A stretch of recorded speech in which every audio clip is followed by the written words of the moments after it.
සමන්තා චක්කවාලේසු අත්‍රා ගච්ඡන්තු දේවතා සද්ධම්මං මුනි රාජස්ස සුනන්තු සග්ග මොක්ඛදං ධම්මස්සවන කාලෝ අයං බදන්තා ධම්මස්සවන කාලෝ අයං බදන්තා ධම්මස්සවන කාලෝ අයං බදන්තා නමෝ තස්ස භගවතු අරහතු සබ්බ ධම්මේසු අප්පටිහත ඥානචාරස්ස දස බලධරස්ස චතු වේසාරජ්‍ය විසරදස්ස සබ්බ සත්තුත්තමස්ස ධම්මිස්ස රස්ස ධම්මරාජස්ස ධම්මස්සාමිස්ස තථාගතස්ස සබ්බඤුනෝ සම්මා සම්බුද්දස්ස නමෝ තස්ස භගවතු අරහතු සබ්බ ධම්මේසු අප්පටිහත ඥානචාරස්ස දස බලධරස්ස චතු වේසාරජ්‍ය විසරදස්ස සබ්බ සත්තුත්තමස්ස ධම්මිස්ස රස්ස ධම්මරාජස්ස ධම්මස්සාමිස්ස තථාගතස්ස සබ්බඤුනෝ සම්මා සම්බුද්දස්ස නමෝ තස්ස භගවතු අරහතු සබ්බ ධම්මේසු අප්පටිහත ඥානචාරස්ස දස බලධරස්ස චතු වේසාරජ්‍ය විසරදස්ස සබ්බ සත්තුත්තමස්ස ධම්මිස්ස රස්ස ධම්මරාජස්ස ධම්මස්සාමිස්ස තථාගතස්ස සබ්බඤුනෝ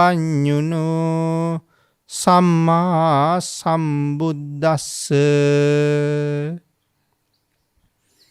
සද්ධර්ම ශ්‍රාවක කාරුණික ගුණගරුක බෞද්ධ පින්නතුනි බොහෝම ශ්‍රද්ධාවෙන් යුක්තව සියලු දෙනාම සූදානම් වෙන්නේ තිලෝගුරු ශාන්තිනායක සම්මා සම්බුදුරජාණන් වහන්සේ විසින් ලෝක සත්වයන් පිළිබඳව අසීමිත දයාවෙන් කරුණාවෙන් මෛත්‍රියෙන් යුක්තව අවබෝධ කරගෙන දේශනා කොට වදාළ පරම ගම්බීර වූ ශ්‍රී සද්ධර්ම රත්නයෙන් අබමල් රේණුවකටත් වඩා අඩු බොහෝම පුංචි කොටසක් දේශනා කරවගෙන ධර්ම ගෞරවය පෙරදරි කරගෙන දේශනාගත ධර්මය ශ්‍රවණය කරන්නත් එසේ ධර්ම ශ්‍රවණය කිරීමෙන් ලැබෙන අවවාද අනුශාසනා තම තමන්ගේ ජීවිතවලට එකතු කරගෙන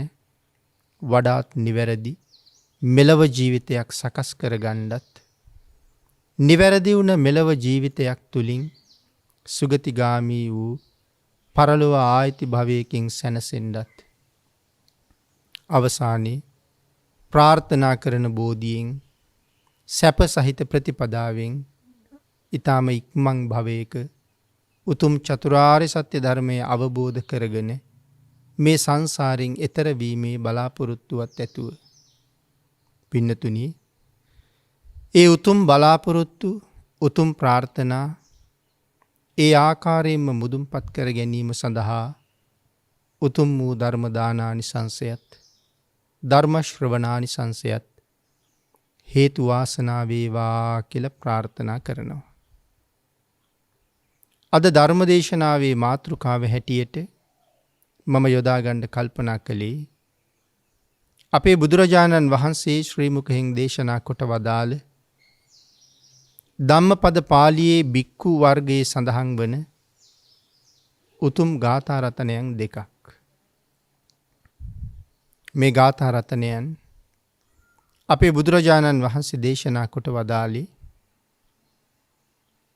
භික්ෂූන් වහන්සේ නමක් මූලික කරගෙන. අත්තනා චෝදයත්තානං පටිමාසේත අත්තනා සෝ අත්ත ගුත්තෝ සතිමා සුකං භික්ඛූ විහාහිසි අත්තාහි අත්තනෝ නාතු අත්තාහි අත්තනෝ ගති තස්මා සංයමයත්තානං අස්සං භද්‍රංව වානිජෝති. මේ ගාථා රතනයන්ගේ සරල තේරුම අත්තනා චෝදයත්තානං.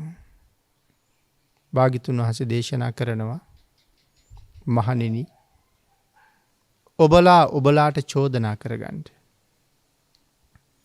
පටිමාසේත අත්තනා තමා විසින්ම විමසගන්න.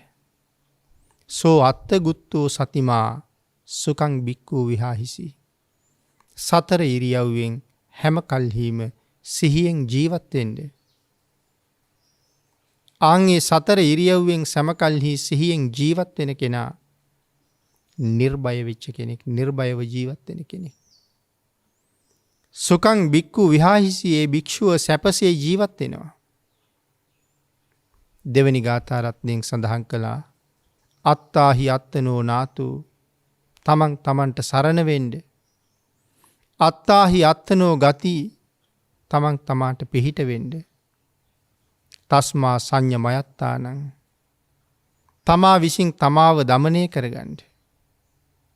අස්සං භද්‍රංව වානිජෝ, ඊතා වටිනා අස්වැයෙකු යම්සේ වෙලෙන්දා ආරක්ෂා කරනවද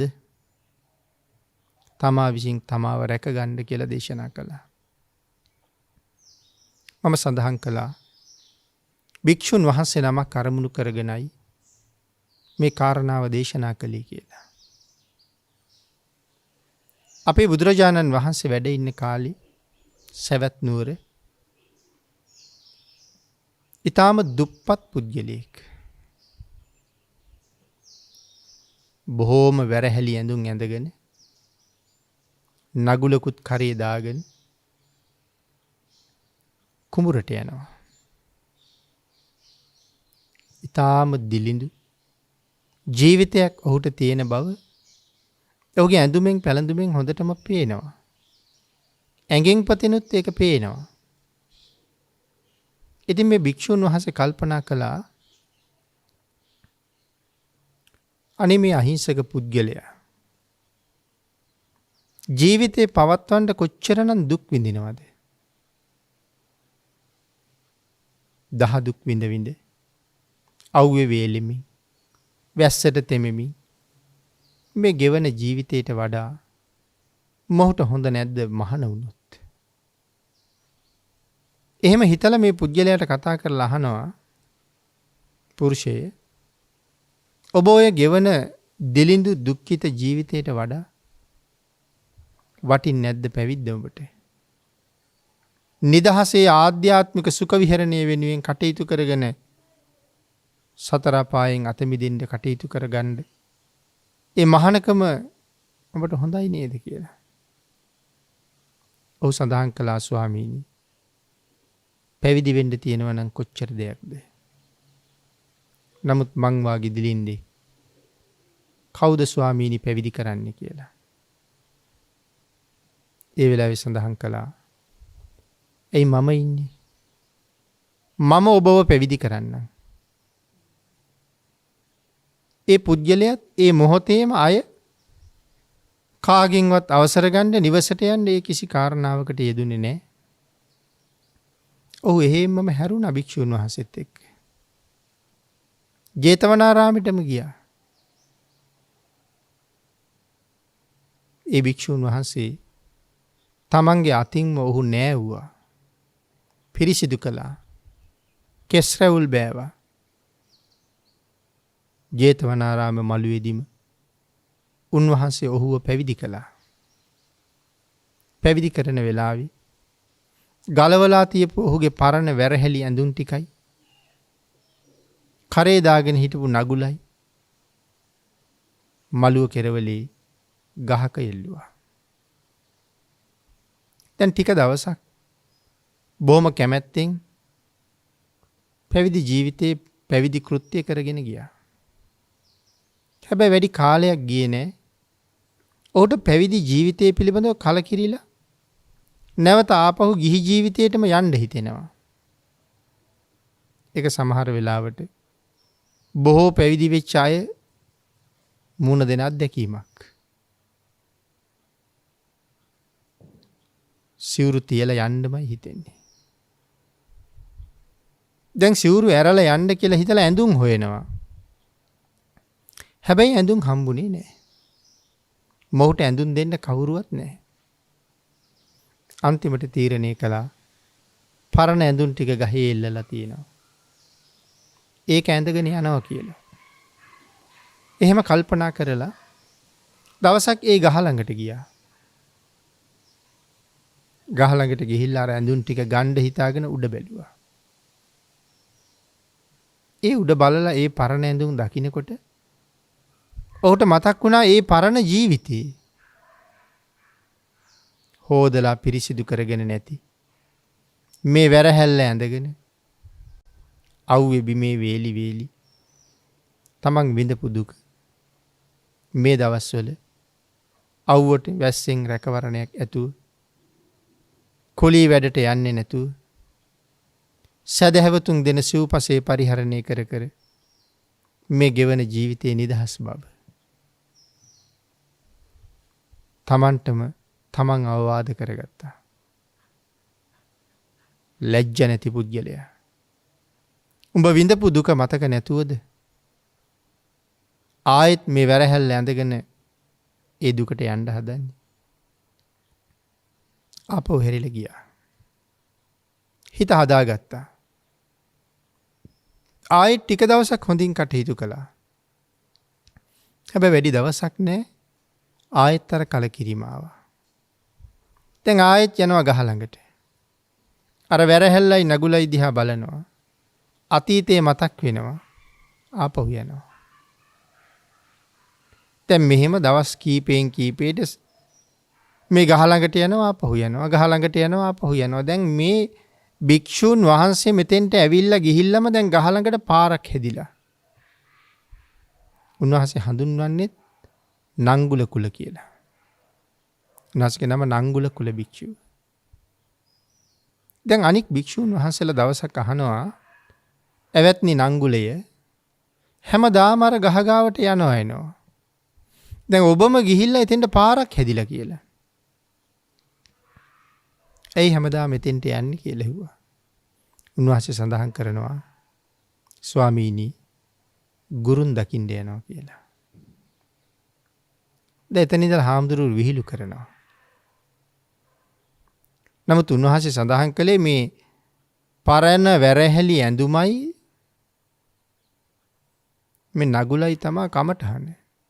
එතෙන්ට යනකොට තමයි උකටලී බව නැති වෙන්නේ. ඊට පස්සේ මේ කාරණාවම කමටහන කරගෙන ජීවිතේ අවබෝධ කරගෙන උන්වහන්සේ දවසක් රහත් වෙනවා. හැබැයි රහත් වුණාට පස්සේ උන්වහන්සේ ආයේ ඒ ගහ ගාවට ගියේ නෑ. දැන් ක්‍රමක්‍රමයෙන් ගහ ළඟට යන පාර වල් බිහි වෙනවා. අර භික්ෂුන් වහන්සේලා විහිළුවට අහනවා එවත් නංගුලය දැන් ගුරුන් දකින්න යන්නේ නැද්ද කියලා. උන්වහන්සේ සඳහන් කරනවා ස්වාමීනි බැඳීමක් ඇති කාලේ නම් නිතර නිතර ගියා. බැඳීම් නැති කළාට පස්සේ නැවත නැවත යන්න උවමනාවක් නැහැ කියලා. උන්වහන්සේ එහෙම සඳහන් කරාම අනික් හාමුදුරුවෝ කල්පනා කළා රහත් වෙලා නැතුව රහත් වුණා කියන කාරණාව මේ හාමුදුරුවෝ නොකිය කියනවා. රහත් වෙලා නෑ. නමුත් රහත් බව ඉස්මතු කරලා පෙන්වන්න හදනවා. ආන් ඒ කාරණාව චෝදනා මුඛයෙන් බුදුරජාණන් වහන්සේට ඉදිරිපත් කළා.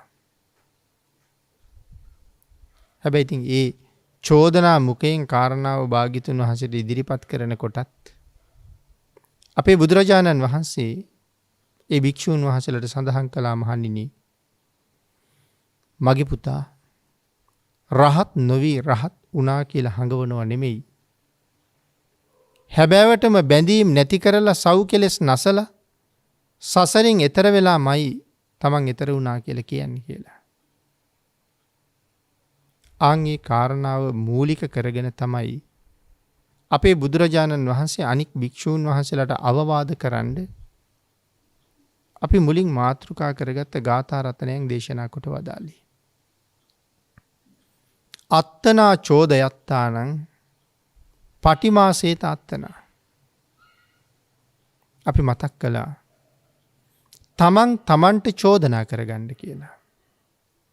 දැන් මේක මේ බික්කු වර්ගයේ සඳහන් වෙන ගාථා රත්නයක්. ඉතින් මේ කාරණාවල් භික්ෂූන් වහන්සේලාට විතරක්ම නෙමෙයි වාග්යතුන් වහන්සේ දේශනා කරන්නේ. අපි හැමෝටම අපේ ජීවිත දිහා බලන්න මේව අවස්ථා කරගන්නයි තියෙන්නේ. එහෙනම් අත්තනා චෝදයත්තානං තමන්ට චෝදනා කරගන්න. කොහොමද තමන්ට චෝදනා කරගන්නේ? භික්ෂුවකට ඒ භික්ෂුවගෙන් තමන්ටම අහන්න කියලා කියනවා මහණ මේක නිවන් දකින්න තියෙන ශාසනය. සසරින් මිදෙන්න තියෙන ශාසනය. සතර අපායෙන් ගැලවෙන්න තියෙන තැන. පින්නතින ශාසනයේ සතර අපායෙන් අපි මුදවන තැනනේ. සංසාරේ හරි භයානකයි.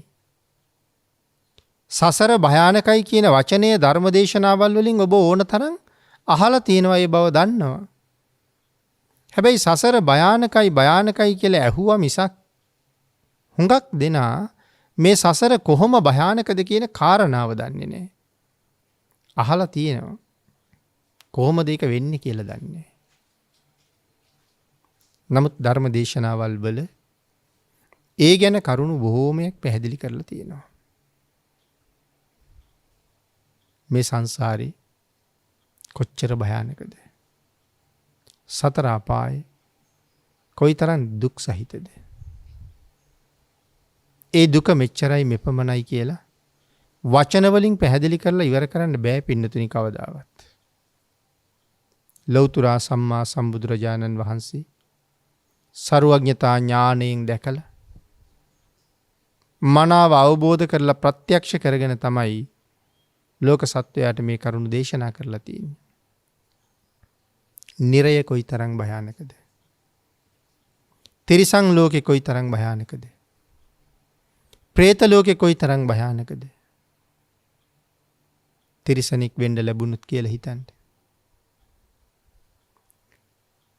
කවද්ද තිරිසන් වෙච්ච කෙනෙක් මේ සංසාරයෙන් ගොඩ යන්නේ?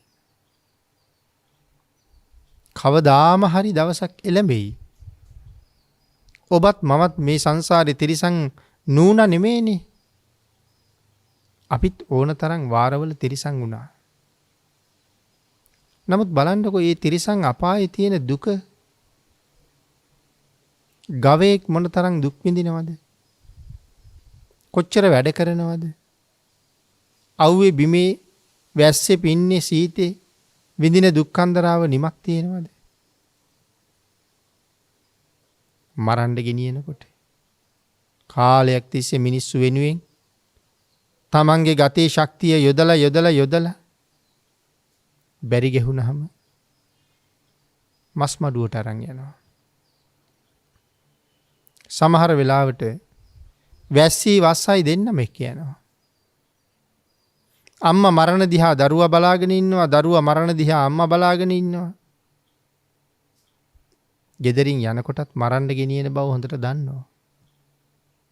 අඬාදා කඳුළු හලහලා යන්නේ.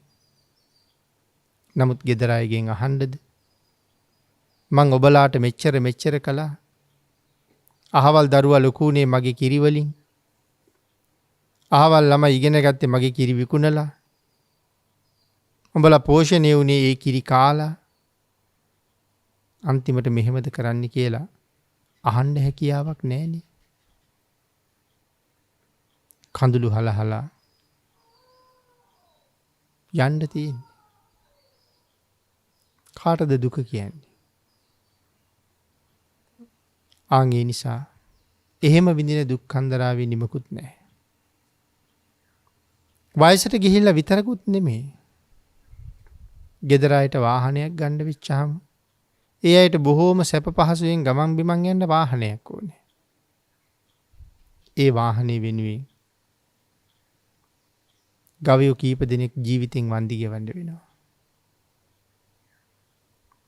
දරුවෙකුට හදිසියේ ණයකට මුදල් ටිකක් දෙන්න වෙලා ඒකටත් හරකෙක් වන්දි ගෙවන්න ඕනේ. ළමයින්ගේ අධ්‍යාපන කටයුතු වලට, ළමයින්ගේ ලෙඩ රෝගවලට වියදම් කරන්න වෙලා ඒකටත් ගෙදර ඉන්න හරකෙක් වන්දි ගෙවන්න ඕනේ.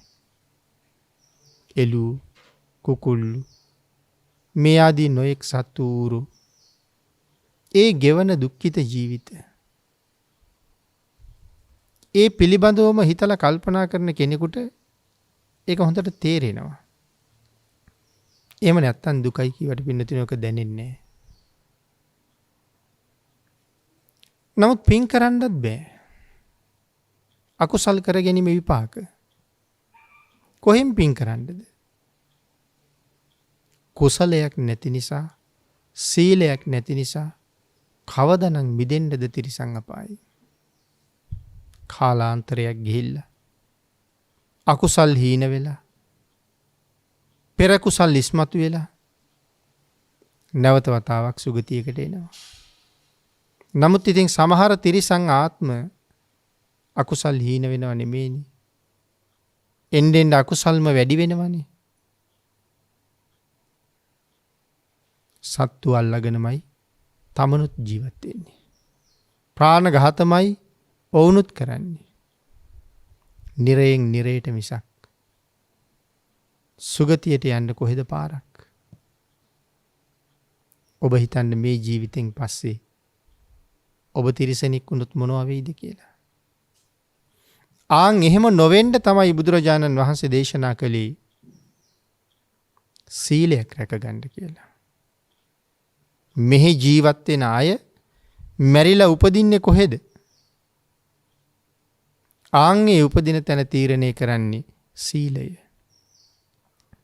දැන් ඔබ ඔබෙන් අහලා බලන්න. අද රැයට මැරෙන්න බැරිද? හෙට උදේට මැරෙන්න බැරිද? කෝ සීලය? තියෙනවද? තමන් හොයලා බලන්න. ආන් ඒකටයි කිව්වේ අත්තනා චෝදයත්තානං. තමන්ට චෝදනා කරන්න. කෝබ සිල් රකින්නවද? කවද මැරෙයිද කියලා දන්නවද? මැරිලා සතර අපායේ යන්න කැමතිද? අකමැති නම් කෝ සිල්. නැවත ජීවිතයක් ලබා ගත්තාම සුගතියේ නමුත් එදාටත් හිඟා කාලා ජීවත් වෙන්නද? භවභෝග සම්පත්, ඇඳුම් පැළඳුම්, ගෙවල් දොරවල්, මේ එදාට දුකක් නැතුව ජීවත් වෙන්න අවශ්‍ය ජීවිතයක් පෝෂණය කරගන්න දන්පැන් පූජා කරලා කෝ ඔබ ශක්තියක් හදාගන්නද? එතකොට මේ අපි හැමෝම අපට චෝදනා කරනව නෙමෙයිද? චෝදනා කරනවා. විමසනවා. විමස චෝදනා කර කර කාරණාවට එළඹෙන්න ඕනේ. ආන් ඒ වාගේ භික්ෂුවට දේශනා කළා මහණ මේක නිවන් දකින්න තියෙන ශාසනය. එහෙම නැතුව මේක පංචස්කන්ධය පෝෂණය කරන්න තියෙන ශාසනය නෙමෙයි. නිවන් දකින්න තියෙන ශාසනය. මේක ඔබේ රස්සාව නෙමෙයි. මේක නිවන් දකින්න තියෙන ශාසනය. ශාසනයේ රැකියාවක් කරගන්නේ නැන්නේ. ශාසනයේ තියෙන රැකියාවක් කරගන්නත් නෙමෙයිනේ. ශාසනය කියන්නේ උපයන තැනක් නෙමෙයි. ශාසනය කියලා කියන්නේ ඉපීම් අස්කරපු තැනක්. ලෞකික ඉපයීම අස් කරපු තැනක්. ලෞකික ඉපයීම අස් කරන්න තියෙන තැනක්. ලෞකික ඉපයීම අස් කරන්න පුරුදු කරන තැනක්. ආධ්‍යාත්මික ධනය රැස් කරන තැනක්. ආධ්‍යාත්මික ධනයේ ගබඩාවක්. අංගේ නිසා ශාසනය කියල කියන්නේ අපිට ධනවත් වෙන්න පාරක් නෙමෙයි. ඒක හොඳට අවබෝධ කරන්න ඕනේ. මේක නිවන් දකින්න තියෙන ශාසනයේ සතර අපායෙන් බේරෙන්න තියෙන ශාසනයේ එවන් උතුම් ශාසනයට ඇතුල් වෙච්ච ඔබ සිතින් හිතන දේවල් මොනවද? නැත්නම් කයින් කරන දේවල් මොනවද? උඹේ කායික ක්‍රියාවන් හොඳයිද? වාචසික ක්‍රියාවන් හොඳයිද? මානසික ක්‍රියාවන් හොඳයිද? සිතින් කයින් වචනයෙන් යහපත් දෙයක් ඔබ කරනවද? යහපතෙහි ඔබ යෙදෙනවද? තමන්ගෙන් අහන්න ඕනේ. අහලා චෝදනා කරන්න ඕනේ. බුදුරජාණන් වහන්සේ අපට දේශනා කළේ මේ විදිහට මේ ශාසනය ඇතුලේ ඉන්න කියලාද? බුදුරජාණන් වහන්සේ අපිට දේශනා කළේ බෞද්ධයෙක් හැටියට මෙහෙම ඉන්න කියලාද, මෙහෙම කරන්න කියලාද? ගිහි පැවිදි අපි හැමෝටම අපිව ආවර්ජනය කරන්න තියෙන හොඳ තැනක් මේ. බුදුරජාණන් වහන්සේ කැමති අපි කොහොම ඉන්නවටද? පින්නතිනේ ඕනෑම කෙනෙකුගේ ආදරය, ගෞරවය, අනුකම්පාව, දයාව ලැබෙන්නේ කීකරුව ඉන්න කෙනෙකුට. ඔවුන් කැමති විදිහට ඉන්න කෙනෙකුට. ඔවුන් කැමති විදිහ කියලා කියන්නේ හොඳ විදිහ මේ ලෝකේ තියෙන. ඒ විදිහට ඉන්න කෙනෙකුට තමයි කැමති. ඉතින් එතකොට භාග්‍යතුන් වහන්සේ කැමති විදිහටද අපි දැන් මේ ඉන්නේ කියලා අපෙන් අහන්න ඕනේ. භාග්‍යතුන් වහන්සේ කැමති විදිහට නෙමෙයි නම් අපි ඉන්නේ. ඉතින් අපිට භාග්‍යතුන් වහන්සේගේ අනුකම්පාව ලැබෙන්නේ නැහනේ. භාග්‍යතුන් වහන්සේගේ සරණ ලැබෙන්නේ නැහනේ. මතක තියාගන්න ඕනේ යම් දවසක ඒ සරණ මට නොලැබෙන්න පටන් ගත්තද එදාට තමයි මේ ලෝකේ මම අසරණ වෙන දවස. වෙන කවුරුවත් නැහැ කියලා, වෙන මොකවත් නැති වුණා කියලා අපි අසරණ වෙන්නේ නැහැ. ලෞකික අසරණකමක් තියෙනවා. මේ ලෝකේ කවුරු අපිට නැති වුණාම මොකද පින්නතුනි? බුදුරජාණන් වහන්සේ නැති වෙන්නේ නැත්තම්, බුදුරජාණන් වහන්සේ තරහ නැත්තම් වෙන කවුරු තරහ වුණාම මොකද? හැබැයි ලෝකයක් හිටියට වැඩක් නැහැ බුදුරජාණන් වහන්සේ අපිට නැත්තම්. ලෝකයක් නැති වුණාට කමක් නැහැ බුදුරජාණන් වහන්සේ ඉන්නවනම්. එහෙනම් තමන්ට චෝදනා කර කර ඔබ ඉන්නේ භාග්‍යතුන් වහන්සේ කැමති විදිහටද? නිවන් දකින්න තියෙන ශාසනයේ කටයුතු කරලා යුතු විදිහටද ඔබ මේ කටයුතු කරන්නේ? එහෙම තමන්ට චෝදනා කරන්න කියනවා. ගිහි පැවිදි දෙපක්ෂයටම තමයි මේ කියන්නේ. ඊළඟට සඳහන් කළා පටිමා සේතාත්තනෝ, තමන්ව විමසන්න. මහණ, අද දවස කොහොමද ගෙවුනේ? මොනවද අද කළේ? කීයටද බවදි උනේ? මොනවද කරපු වත් පිළිවෙත්? මොනවද ඉගෙන ගත්ත ධර්ම කාරණා? මොනවද වඩාපු කර්මස්ථාන? තමන්ගෙන් අහන්න කියලා කියනවා. වත් පිළිවෙත් කළාද? ධර්මය අධ්‍යයනය කළාද? කමටහනක් දියුණු කළාද? එහෙම නැත්තම් නිවන් දකින්න තියෙන ශාසනයේ සදහැවතුන්ගේ සිව්පසේ භුක්ති විඳිමින් නිකරුණේ කාලය ගත කළාද? ඒ සිව්පසේ භුක්ති විඳ විඳ මතු සංසාරේ ණය ගෙවන්න සූදානම් වුණාද? තවත් විදිහකට සඳහන් කළොත් සදහැවතුන් ගෙනල්ලා දුන්න දාණය ණයට වැළඳුවාද? එහෙම නැත්නම් දුන්න අයට සාධාරණයක් ඔබ කළාද? ආන් එහෙම හිත හිතා විමසන්න කියනවා. එතකොට භික්ෂුන් වහන්සේට විතර දේ විමසිල්ල. ඔබටත් පුළුවන්. මේ ලෝකෙට ආවි මොනව කරන්නද? මේ ලෝකෙට ආවේ මේ දැන් කර කර ඉන්න දේවල් කරන්න නෙවෙයි පින්නතුනි. වහවහා සුගතියට යන්න අවශ්‍ය කුසල් ටික සම්පාදනය කරගන්නයි මෙහි ආවේ. අපිට ගෙයක් හදාගන්න වෙච්චහම, වාහනයක් අරගන්න වෙච්චහම, වෙනත් ලෞකික සම්පතක් අවශ්‍ය වෙච්චහම ඒ සඳහා අවශ්‍ය මුදල් ටික හොයාගන්න වෙනදට වඩා මහන්සි වෙනවා. සමහර වෙලාවට පිට රටවල් වල පවා යනවා ගේ හදාගන්න මුදල් ටික හොයාගන්න. ඉතින් ඒ දේවල් එහෙම කරනකොට අපි මේ ලෝකෙට ආවේ මොකටද? සුගතියේ ඉඳලා ආපු අය මෙහි ආවේ හිග වෙච්ච කුසල් ටික හොයාගෙන ආය සුගතියට යන්න. ඒ සුගතියෙන් එන්න උනේ ඒකනේ. එහෙ ඉන්න තරම් වත්කම් නැහැ. දැන් වත්කම් ටික ආයෙත් අරගෙන එහෙ යන්නයි ආවේ. දෙවියෝ එහෙමනේ කියන්නේ. අඬන්න එපා, වැළපෙන්න එපා, සුගතියට යන්න. ශාසනය හොයාගෙන භාග්‍යතුන් වහන්සේගේ ධර්මයේ ශ්‍රවණය කරලා බොහෝ පින්කම් කරගෙන ශ්‍රද්ධාවෙන් කටයුතු කරලා නැවත වතාවක් අපි ගාවට එන්න කියලා කියන්නේ. ඉතින් අපි මෙහි ආවේ කුසල් කරලා ආපහු එහි යන්න. නමුත් දැන් හිතලා බලන්න ඕනේ යන්න පුළුවන්ද කියලා. මේ ඉන්න විදිහට හිටියොත් කොහේ යයිද කියලා. නිරයෙන් ආපු අයත් ඉන්නවා. ඒත් ආවේ යම් දවසක මනුස්ස ලෝකේ ඉපදෙන්න ලැබුණොත් අයනම් කවදාවත් මේ නිරයට නම් එන්නේ නැහැ. සතර අපායේ පැත්ත පලාතට එන්නේ. අන් එහෙම හිතලා තමයි එහෙන් ආවේ මනුලව යන්න ලැබුණොත් නැවත නිරයට එන්න වැඩ කරන්නේ. හැබැයි මනුලව ආවට පස්සේ අර හිතාපු කතාව අමතකයි. ආන් ඒ අමතක වීම නිසා නැවත වැඩ කරන්නෙම නිරේ පැත්තට යන්නමයි. එයි මැරිලා ඉපදිලා ආවේ මොකටද කියන කාරණාව අමතක වෙලා. ඊළඟට ජීවිතේ කී පැත්තකට මේක යොදන්න පුළුවන්ද? දරුවෙක් ඉගෙන ගන්නවා. මව්පියෝ වියදම් කරනවා. අම්මා තාත්තා වියදම් කරන මුදලින් කල යුතු දේද මම මේ කරන්නේ. කරන්න තියෙන දේද කරන්නේ.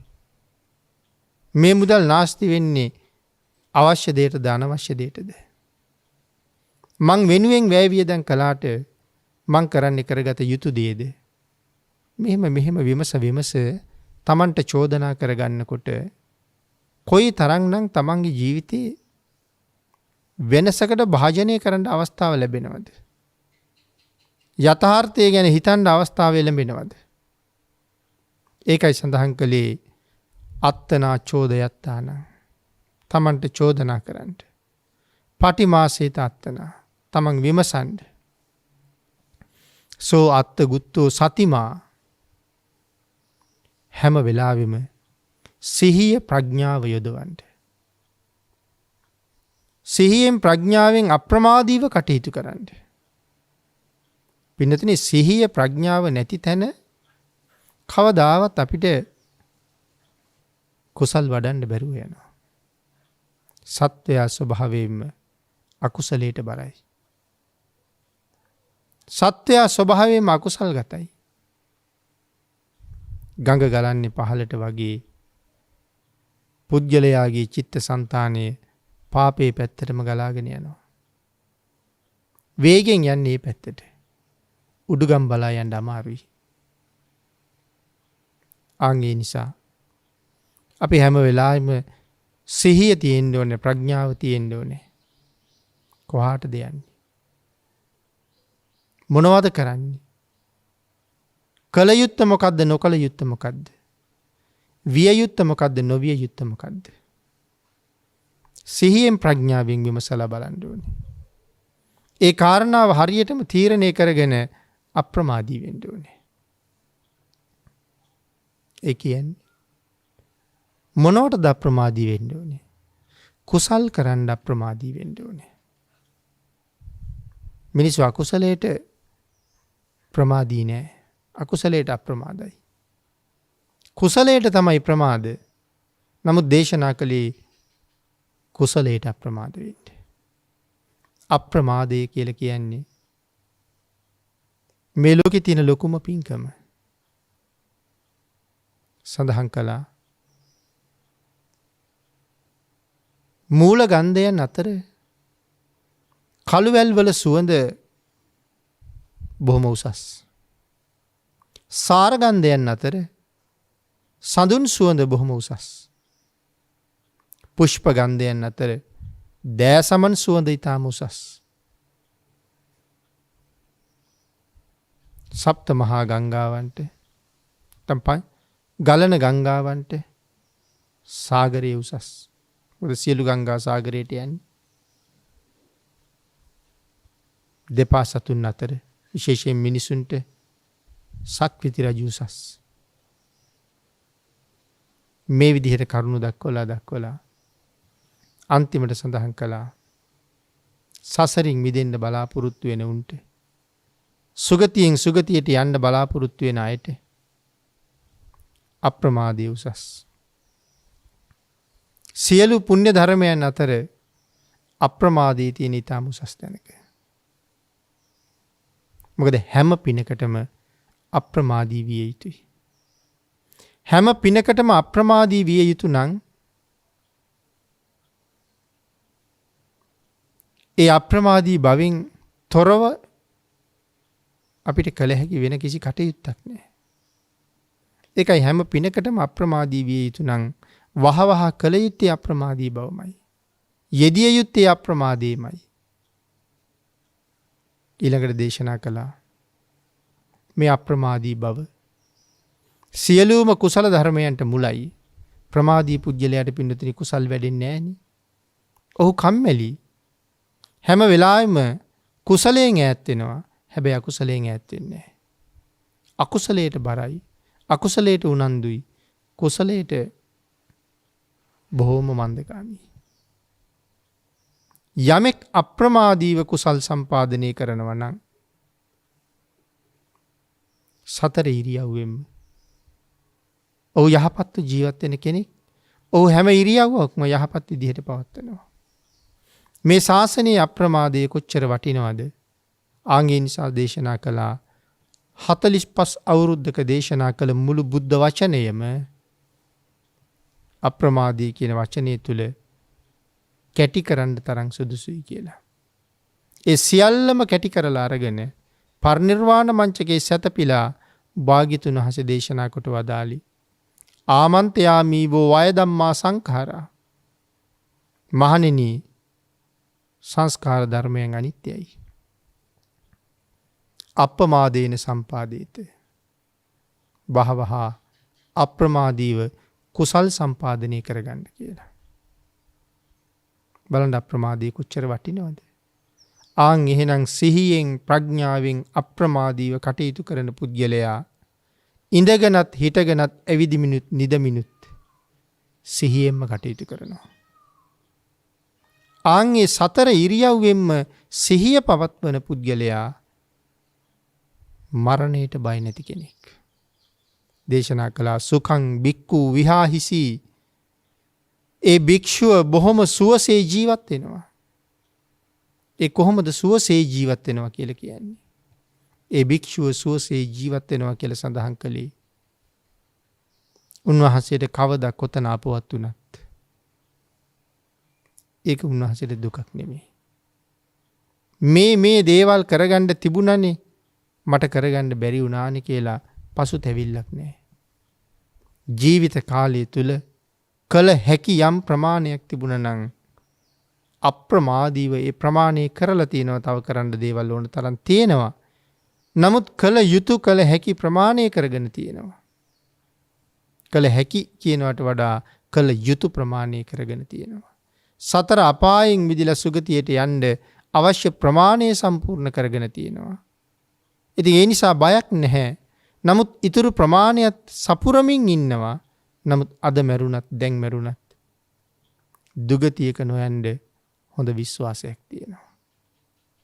ආන්ගේ නිසා සතර ඉරියව්වෙන්ම සතුටින් ජීවත් වෙනවා. දෙවනි ගාථාවේ සඳහන් කළේ අත්තාහි අත්තනෝ නාතු. තමන්ට තමන් හැර වෙන සරණක් කොහෙන්ද? පින්නතිනි ඔබට ඔබ හැර මට මම හැර මේ ලෝකේ තියෙනවද තව සරණක්? මට සරණ වෙනවා නම් මම විතරයි. මට පිහිට වෙනවා නම් මම විතරයි.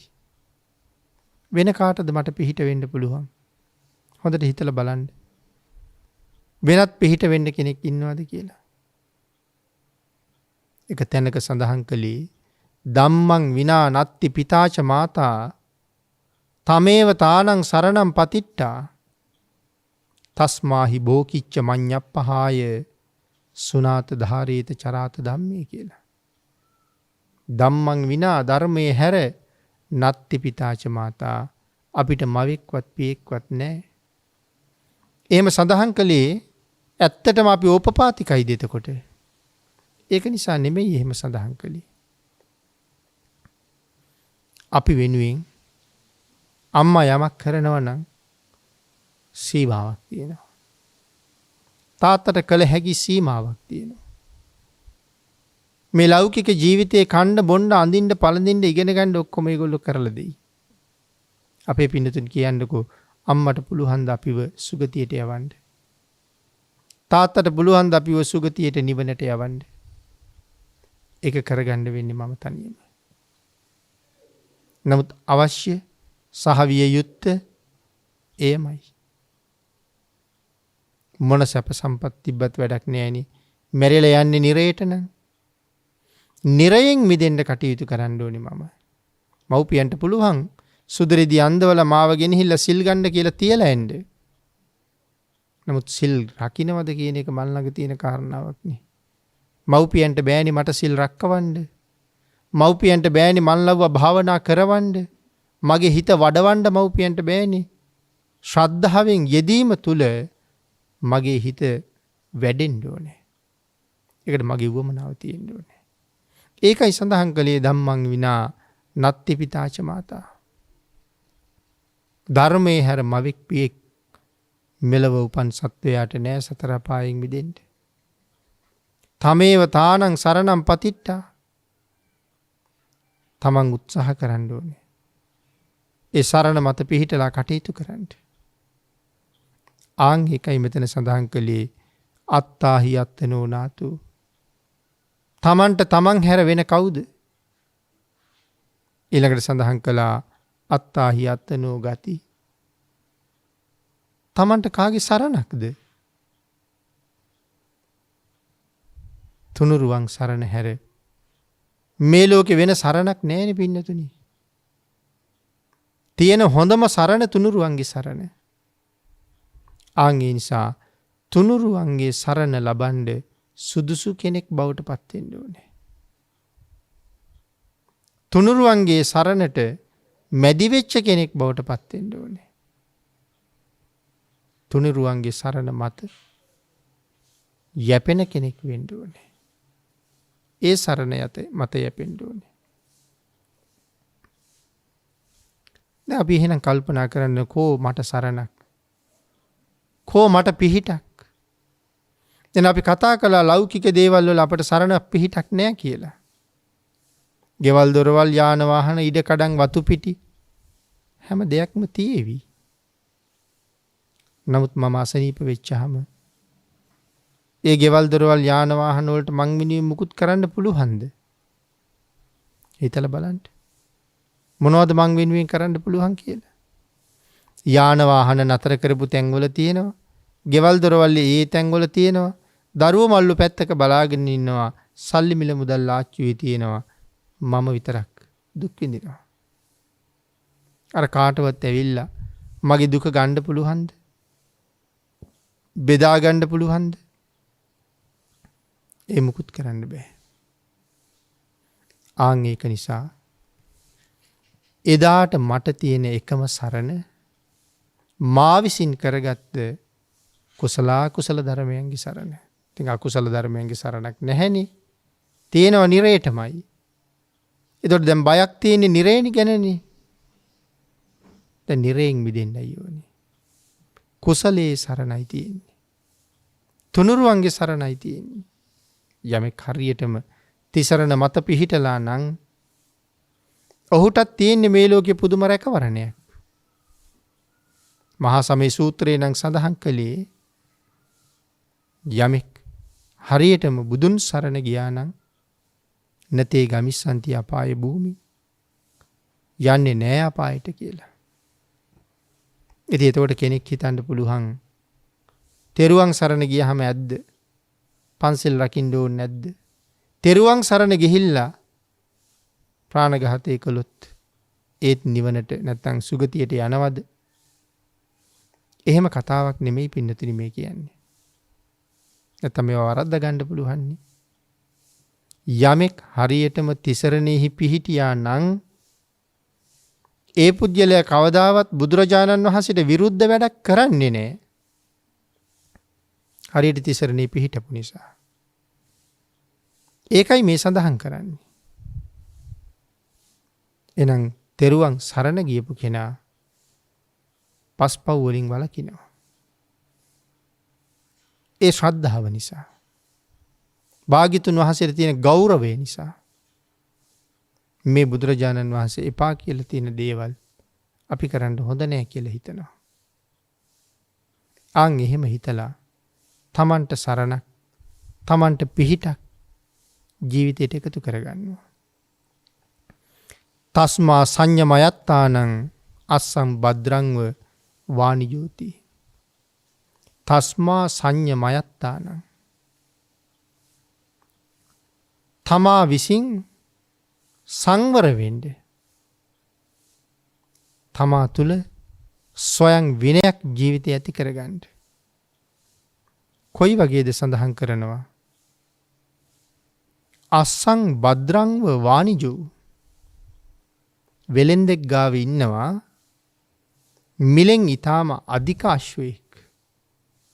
අපි කියමු අජානීය අශ්වයෙක් ඉන්නවා වෙලෙන්දෙක් ගාව. ඊටාම අධික මිලයි. දැන් මේ අශ්වයා විකුණ ගන්න ලැබුණොත් පුදුම ලාභයක් තියෙන්නේ.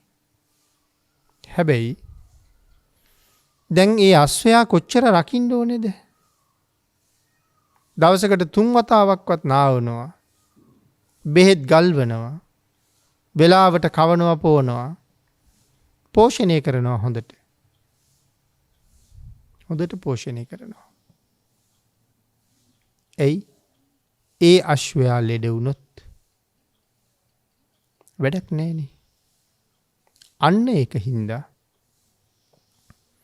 ඒ අශ්වයා යම්සේද රකින්නේ වටිනා අශ්වයා. ලෙඩ වෙන්න පුළුවන්, හොරු ගන්න පුළුවන්.